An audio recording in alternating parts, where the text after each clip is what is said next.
খেজুর গুড় খেকো ডাইনি আড়াল থেকে পাঁচুদের বাড়ির উঠানের দিকে একভাবে তাকিয়ে থাকে, কারণ উঠানে পাঁচুর বউ খেজুর গুড় তৈরি করছে। গিন্নি, এই দেখো, আরো 2 হাঁড়ি রস পেরে নিয়ে এসেছি।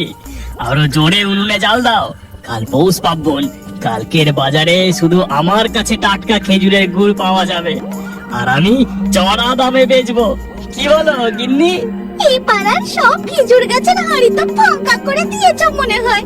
তা বলি কি, ও পাড়ার চৌধুরীদের বাগান থেকে রস নিয়ে এসো না, তাহলে আরো খেজুরের গুড় তৈরি হবে। এই না হলে পাঁচুর বউ। তুমি মন্দ বলনি গিন্নি, তুমি এই দিকটা সামলাও, আমি গিয়ে চৌধুরী পাড়ার খেজুর গাছের হাঁড়িগুলো সাবার করে দিয়ে আসি। এই কথা বলে পাঁচু খেজুর রস চুরি করতে চৌধুরী পাড়ার দিকে চলে যায়।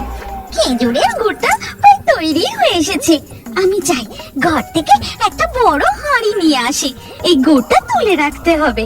ওই বউটা ঘরে যাচ্ছে, এইটাই সুযোগ। পাঁচুর বউ কামিনী ঘরে যেতে ডাইনি সুযোগ বুঝে গরম খেজুরের গুড় তুলে চেটে পুটে খেতে শুরু করে। কি সুন্দর গরম গরম খেজুরের গুড়, কি মিষ্টি, কি সুস্বাদু। ডাইনি মনের আনন্দে পাঁচুদের উঠানে বসে গরম খেজুরের গুড় খেতেই থাকে।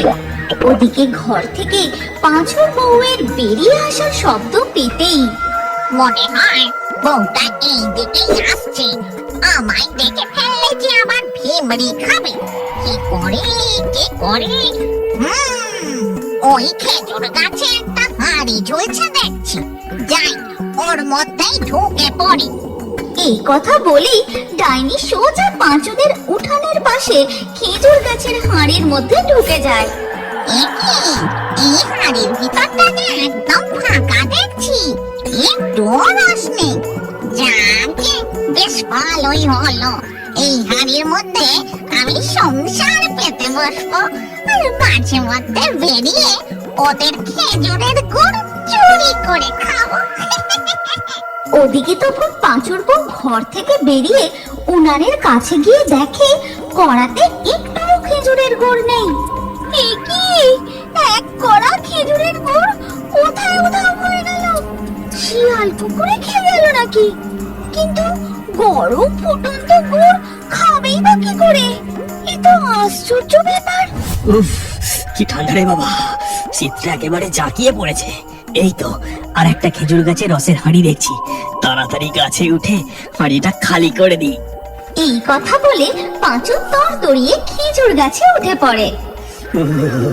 এই কনকনের নিশুতি রাতে কেউ কোথাও নেই। পাঁচু, আজ তোকে ধরে কে? তারপর পাঁচু খেজুর রসের হাঁড়ি নিয়ে নিচে নেমে আসে। হ্যাঁ, চৌধুরী পাড়ার সব খেজুর গাছের হাঁড়ি একেবারে ফাঁকা করে দিয়েছি।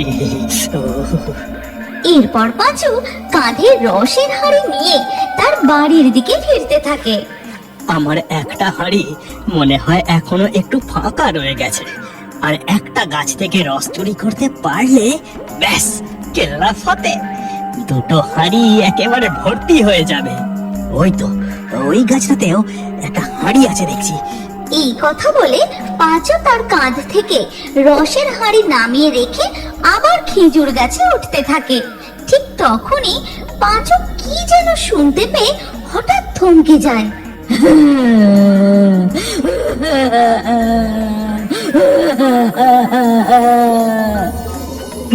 কি এই নিশুতি রাতে জঙ্গলের মধ্যে কে কাঁদে?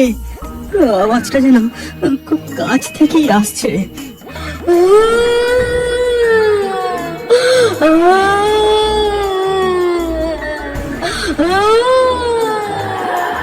পাঁচু প্রচন্ড ভয় পেয়ে গিয়ে কি করবে ঠিক বুঝে উঠতে না পেরে খেজুর গাছের উপরে চুপচাপ দাঁড়িয়ে থাকে।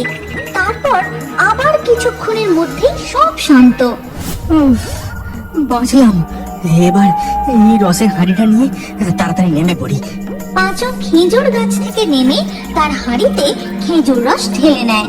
তারপর পাঁচু তার হাঁড়ি দুটো নিয়ে কিছুটা এগোতেই আবার সে শুনতে পায় কি যেন আপন মনে ফিস ফিস করে কথা বলছে।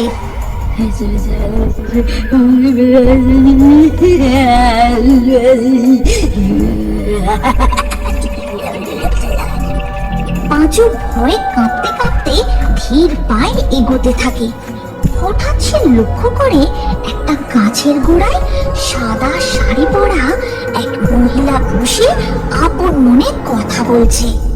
ওরে বাবা, ওটাকে আপনাকে পাঁচু, আজ মনে হয় তোর আর রক্ষে নেই। রাম রাম রাম রাম রাম রাম।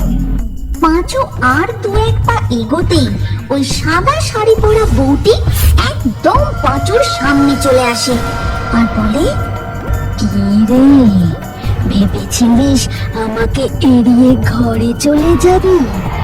আমার যে থাকার কোনো ঘর নেই। এই ঠান্ডা কনকনে শীত আমি আর সহ্য করতে পারছি না। এবার আমি তোর ঘরে চেপে তোর ঘরে গিয়ে ডেরা বাঁধবো। আহ, এই ব্যাপার, তোমার ঘর নেই তাই তুমি আমার ঘরে যেতে চাও? তা বেশ বেশ, কিন্তু আমার ঘরে যে আগে থেকে এক শাকচুন্নি ডেরা বেঁধে আছে, সব খাবার সে একাই খেয়ে নেয়। তুমি আমার সঙ্গে যেতে পারো, কিন্তু তাহলে যে তোমাকে শুকিয়ে থাকতে হবে। শাকচুন্নি তোর ঘরে ডেরা বেঁধেছে? সে সব খাবার খেয়ে নিচ্ছে? না, তাহলে আর গিয়ে কাজ নেই।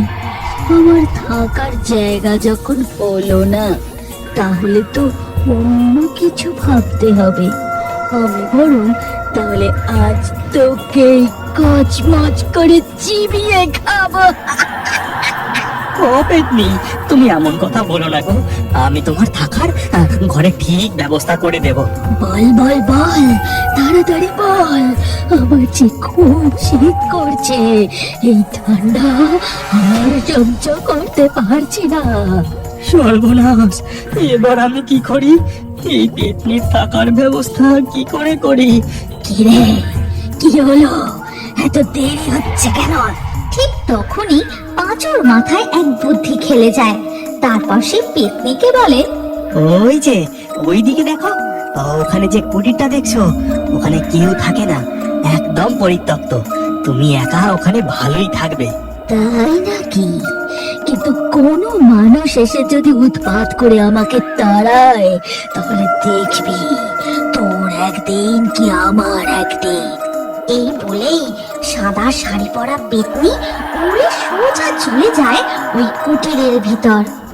রাম রাম রাম রাম রাম রাম, এই যাত্রায় কোন রকম বেঁচে গেছি, আর কখনোই জঙ্গলে আসবো না। পাঁচু, পালা, তাড়াতাড়ি পালা। দৌড়তে দৌড়তে পাঁচু সোজা তার বাড়ির উঠানে পৌঁছায়। এ কি, আমার বউ কোথায় গেল? কড়াই গুড় নেই, উনুন জ্বলছে না। আমার আসতে দেরি হচ্ছে দেখে ঘুমিয়ে পড়লো নাকি? এরপর পাঁচু এগিয়ে গিয়ে দরজায় টোকা দেয়। কামিনী, ও কামিনী, দরজা খোলো গো। কামিনী। কি গো, তুমি এভাবে হাঁপাচ্ছ কেন? কি হয়েছে? ধরা পড়ে গিয়েছিলে নাকি? কই দেখি, পিঠে কগা লাঠির বাড়ি পড়লো। উফ, গিন্নি তুমি থামো তো। আমি ধরা টরা পড়িনি, আমি এক পেতনির ফাঁদে পড়েছিলাম।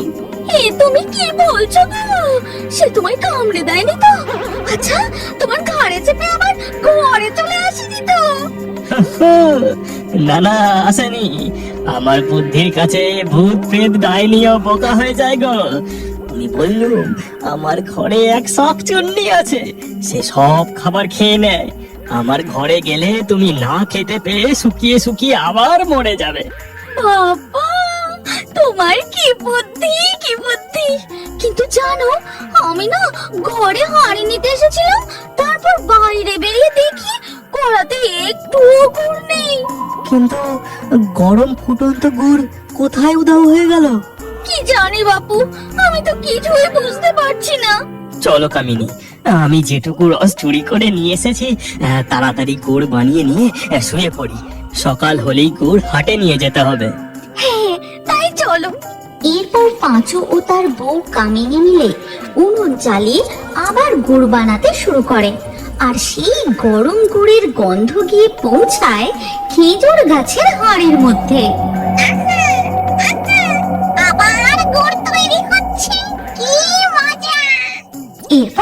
গুড় তৈরি হয়ে গেলে গুড়ের হাঁড়িটা পাঁচু ও তার বউ রান্নাঘরে নিয়ে গিয়ে রেখে দেয়। তারপর তারা তাদের ঘরে গিয়ে শুয়ে পড়তেই সব শান্ত, এবার মনে হয় ওরা ঘুমিয়ে পড়েছে। আমি যাই, তারপর এই কথা বলে ডাইনি খেজুর গাছের ঝুলন্ত হাঁড়ি থেকে বেরিয়ে সোজা পৌঁছায় পাঁচুদের রান্নাঘরে। তারপর সে মজা করে খেজুর গুড় খেতে থাকে। আর সব গুড় খাওয়া হয়ে গেলে খেজুরের গুড় খেয়ে মন একেবারে ভরে গেল। এবার যাই, ওই খেজুর গাছে হাড়ির ভিতরে চলে যাই। এরপর ডাইনি অদৃশ্য হয়ে আবার খেজুর গাছের হাঁড়ির মধ্যে চলে যায়। আর পরের দিন সকাল হতেই পাঁচুর বউ রান্নাঘরে গিয়ে দেখে গুড়ের হাঁড়ি একদম ফাঁকা, চারিদিকে খেজুরের গুড় ছড়িয়ে ছিটিয়ে পড়ে আছে। এই কি অনাসৃষ্টিকাণ্ড! ওগো, তাড়াতাড়ি রান্নাঘরে এসে দেখো, সব গুড় আবার কেউ খেয়ে চলে গেছে। আর ওদিকে পাঁচুদের উঠানের ধারে খেজুর গাছের হাঁড়ির মধ্যে ডাইনি তো বেশ জাঁকিয়ে সংসার পেতে বসেছে।